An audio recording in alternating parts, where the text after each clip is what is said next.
Hello.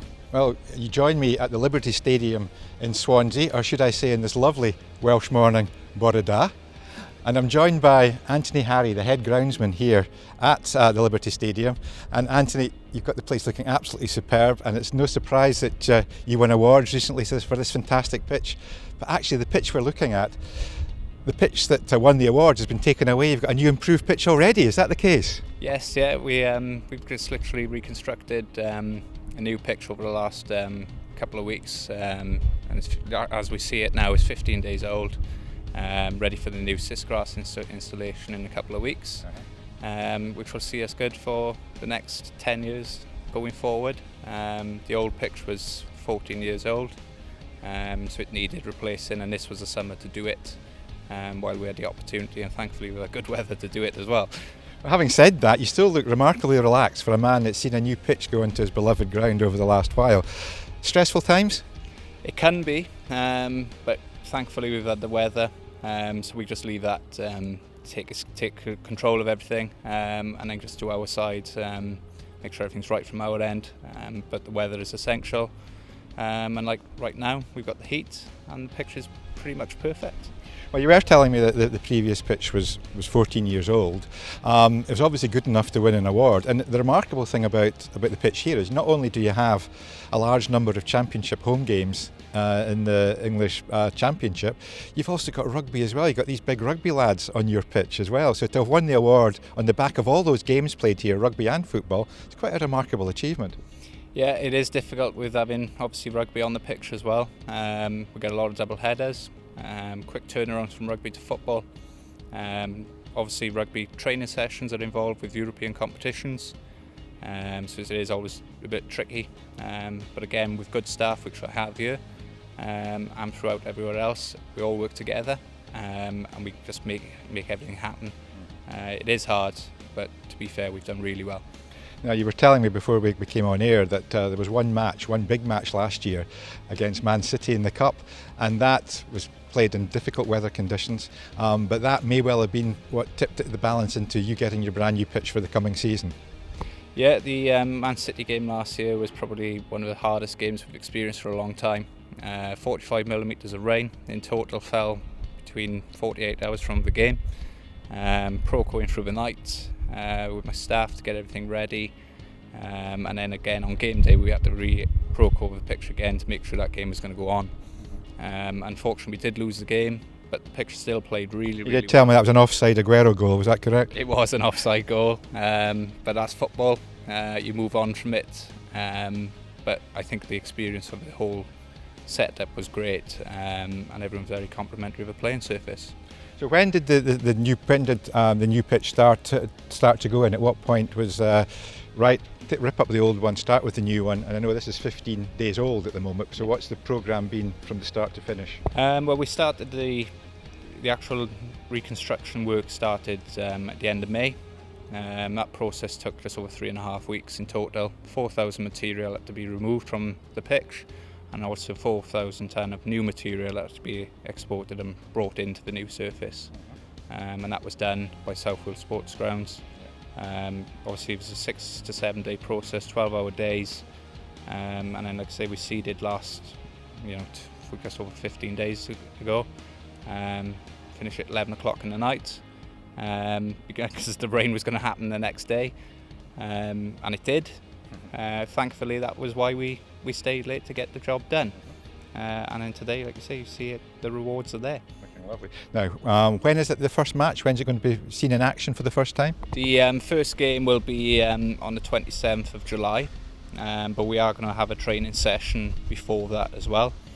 So we've just got about 3.5 weeks to go. I'm pretty confident we're going to be okay for that as well.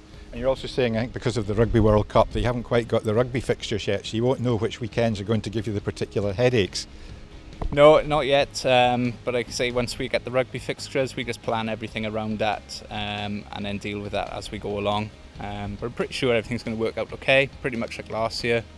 Now, I know you work very closely with AGS, and you have done for some time, because before you were promoted to being in charge of this wonderful stadium, you were the man in charge of the training ground, and through that you were able to bring in Peter and do a number of the practices that on the training ground you've subsequently brought onto the main stadia.